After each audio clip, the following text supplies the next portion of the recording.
नमस्कार, capital TV देख रहे हैं आप। मैं हूं आपके साथ पूजा। बड़ी खबर आपको बता दें, संजय राउत को अब जेल में ही रहना होगा। ईडी को संजय राउत की 4 दिन की कस्टडी मिल गई है। हालांकि कोर्ट में ईडी ने 8 दिन की कस्टडी मांग की थी, लेकिन संजय राउत को 4 दिन अब जेल में ही बिताना होगा। यानी कि 4 तारीख तक अब संजय राउत ईडी की कस्टडी में रहेंगे। दोनों पक्षों ने अपनी अपनी क्या कुछ दलीलें दी, क्या कुछ बड़ी जानकारी कोर्ट से सामने आ रही है, उस पर चर्चा के लिए मेरे साथ न्यूज रूम से जुड़े हुए हैं बड़ी अपडेट के साथ कैपिटल टीवी के editor in chief doctor Manish Kumar. अब संजय राउत 4 दिन तक जेल में ही रहेंगे। देखिए, ये उखाड़ दिया एडिटर, उखड़ गया आज। सारी हवाइयां, सारी हवाबाजी इनकी कोर्ट में धरी की धरी रह गई, क्योंकि जिस हिसाब से पीएमएलए कोर्ट के जज साहब ने जो बयान दिया है 4 दिन की कस्टडी के साथ, वो अपने आप में ये बता रहा है कि ये संजय राउत इस पूरे घोटाले का मास्टरमाइंड है, किंगपिन है। इसके इशारे पे सब कुछ हुआ है। क्यों?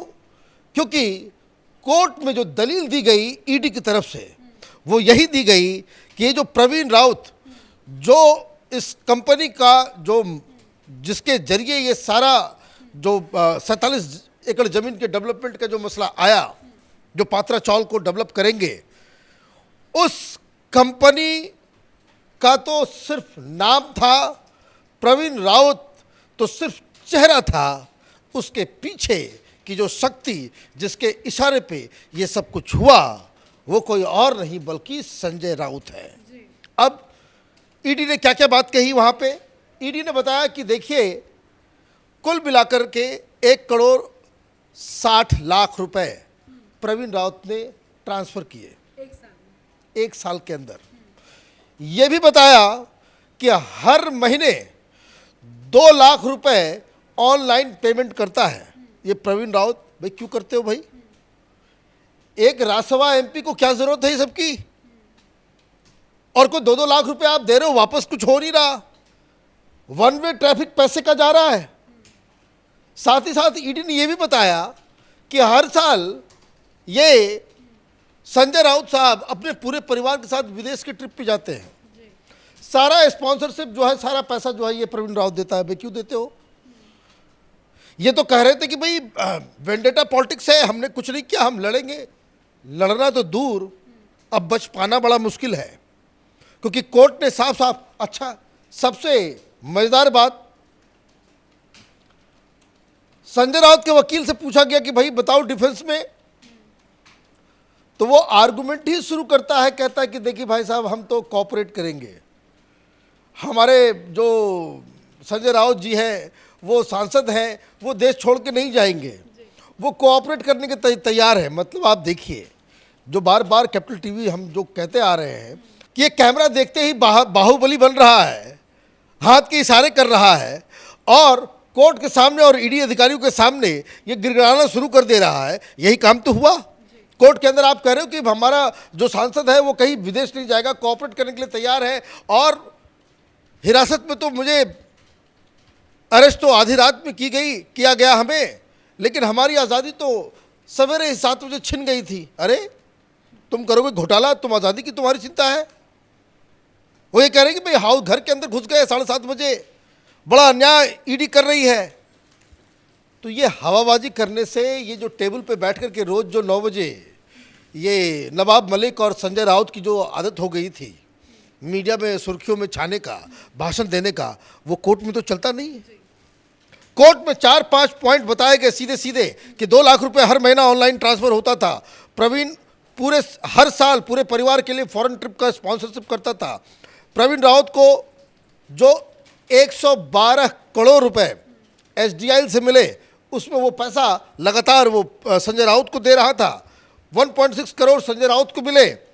और तो और सीधे सीधे ईडी ने कहा कि हमारे पास इस बात के दस्तावेज हैं कि 10 जगह ज़मीनें खरीदी गई अलग अलग जगह पे, और ये सारा का सारा पैसा प्रवीण राउत ने दिए। ज़मीन खरीद रहा है संजय राउत, पैसे दे रहा है प्रवीण राउत। क्यों भाई?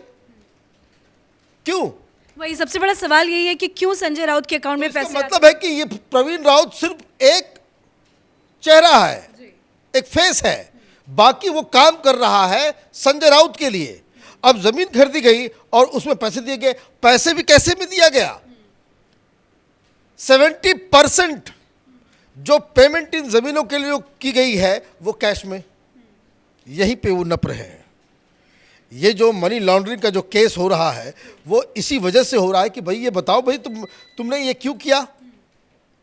और ईडी ने कोर्ट में साफ साफ कहा कि जिन जिन लोगों ने ये जमीनें बेची उनका पूरा स्टेटमेंट हमारे पास है कि ये पैसे प्रवीण राउत देता था और वो कैश में देता था। तो ये सारी चीज़ें जो है, और इसमें एक और बात, ये जो जिनको धमकी मिल रही थी सपना पाटकर, उसकी भी कहानी सामने आई है, क्योंकि सपना पाटकर से भी ईडी ने बाकायदा पूछताछ की और उसने ये बताया कि किस तरीके से कुछ ज़मीनें वो अपनी पत्नी के नाम और कुछ ज़मीन सपना पाटकर के नाम आया था। अब वो वापस वो मांग रहे हैं, इस वजह से वो धमका रहे हैं।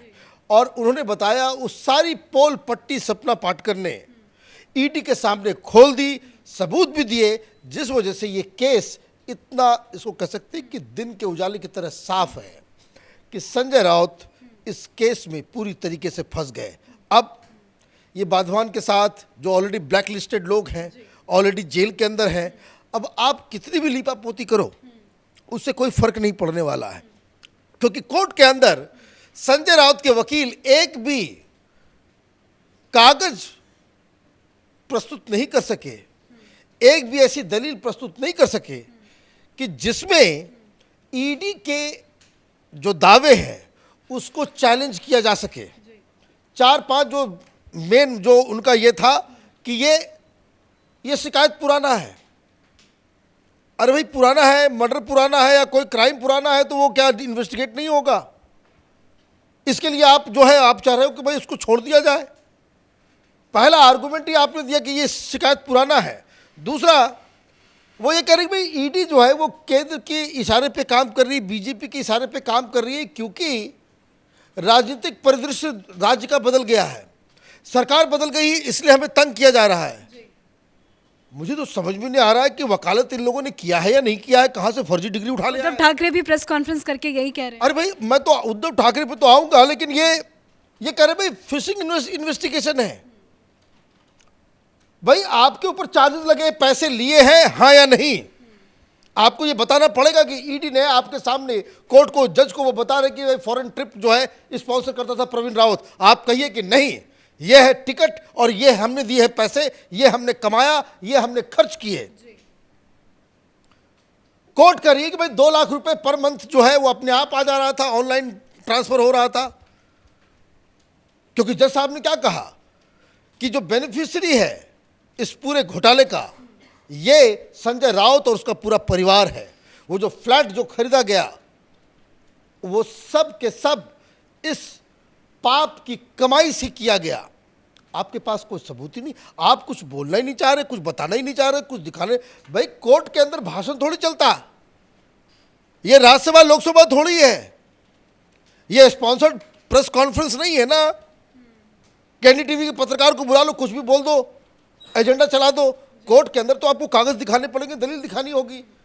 ईडी कह रही है कि ये सब हमारे पास सबूत है, आप बताओ कि नहीं हमने जो फ्लैट खरीदे, हमने जो जमीनें खरीदी उसमें हमने कैश नहीं, ये चेक है, ये चेक नंबर है, हमने चेक में पैसे दिए, तब तो आपकी सुनवाई होगी। मतलब आप ये समझिए, ये जो पुष्पा बनने का जो आदत, तो पुष्पा फिल्म इन्होंने ठीक से देखा नहीं। जब पुलिस वाले के साथ उसका पंगा होता है तो वो बिना कपड़े के ही आता है ना, कपड़े नहीं होते शरीर में, तो झुकने वाला जो डायलॉग देना और फिल्म के स्क्रिप्ट को ठीक से पढ़ना, वो दोनों को मैच करना चाहिए। आज पूरी तरीके से नंगे हो गए कोर्ट के सामने। नंगा इन सेंस वो प्रोबेबल उसका मतलब है दुनिया के सामने वो नंगे माने पूरी तरह से नग्न हो गए।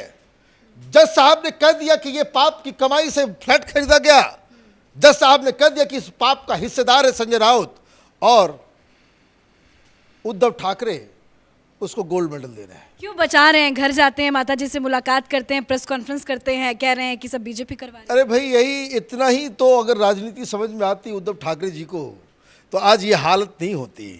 कहीं अगले नंबर से डर तो नहीं रहे? भाई मुझे तो समझ ही में नहीं आ रहा। अगला नंबर तो शायद बताया जा रहा है कि अनिल परब का नंबर आ रहा है, उनके ऊपर भी कोर्ट वोर्ट ऑलरेडी केसेस हुए तो ऑलरेडी चल रहे हैं। लेकिन लोक लज्जा नाम की भी कोई चीज होती है। राहुल गांधी क्यों गर्त में चले गए? राहुल गांधी की सबसे बड़ी गलती यही थी कि भारत तेरे टुकड़े होंगे इंशाअल्लाह के गैंग के साथ जेएनयू में जाकर के खड़ा हो गया। ये जानना, ये समझना किसी भी लीडर, और खास करके आप बड़े लीडर हैं, यह आपको सिलेक्शन बहुत ही इंपॉर्टेंट होना चाहिए कि आप किसके दरवाजे पे जाते हो, कहां जाते हो। आप नक्सलियों के, आतंकवादियों के उसके घर चले जाओगे और उसके बाद कहोगे मैं देश प्रेमी है, तो कोई मानेगा नहीं। और अब आप एक भ्रष्टाचारी के यहाँ, जहाँ कोर्ट, ये भी कम से कम इतना तो इंतजार कर लिया होता कि अगर कोर्ट में उसको कस्टडी नहीं मिली होती, कोर्ट ने कहा होता कि नहीं इसमें ईडी को भी अगर डांट लगती, सब कुछ होता, उसके बाद गए होते, तब भी बात समझ में आती है। पहले ही चले गए तो इससे एक बात समझ में आती है, आइदर आप राजनीति में बिल्कुल ही जीरो हैं या फिर ऐसी कोई जरूर बात है उद्धव ठाकरे और संजय राउत में जिसके दबाव में आकर के ये सब फैसले लेने होते हैं। आप एक भ्रष्टाचारी के साथ खड़े तभी होते हैं जब वो आपके किसी राज को जानता है। ये ठीक वैसा ही रिश्ता जो सत्येंद्र जैन, मनीष सिसोदिया और अरविंद केजरीवाल का है। आप देखिए कभी इसके खिलाफ नहीं बोलते, वो वही हिसाब किताब है। अभी तो क्यों नहीं कह सकते भाई कानून अपना काम कर सकता है। तो आप भाषण ये दे रहे हो कि सत्ता हर वक्त आपके पास नहीं रहेगी, भाई ये अकल उसमें नहीं था। एक बार कहा था कि ईडी की सरकार है महाराष्ट्र में, एकनाथ और देवेंद्र। अरे भाई ईडी इसलिए आ रही है क्योंकि आपने पाप किए हैं। कागज आपने दिखा दिए होते, आज ही मामला खत्म हो गया होता, ईडी को डांट पड़ गई होती। आपके पास कागज नहीं, आपके पास कोई दलील नहीं, आपके पास साक्ष्य नहीं, माल खाएंगे आप। और उसके बाद पकड़े जाने के ऊपर आप कहेंगे कि भाई राजनीतिक यहाँ पे डेमोक्रेसी खतरे में। आज फिर उन्होंने कहा भाई हिटलर शाही चल रहा है, तो ये बेकार की बातें हैं। Said and done. आज संजय राउत साहब, मिस्टर उखाड़ दिया एडिटर, आज वो उखड़ गए। चलिए, धन्यवाद अपडेट के लिए। तो संजय राउत जो कहते हैं मैं कभी झुकेगा नहीं, पर उन्हें अब ईडी और कोर्ट के सामने झुकना ही पड़ेगा। संजय राउत की कोर्ट में आज पेशी हुई, दोनों पक्षों की तरफ से अपनी अपनी दलीलें रखी गई, पर कोर्ट ने बड़ा फैसला सुनाते हुए ईडी की कस्टडी में संजय राउत को 4 दिन के लिए भेज दिया है। इस खबर पर हमारी नजर बनी हुई है। कैमरा पर्सन अशोक के साथ मैं पूजा, कैपिटल टीवी।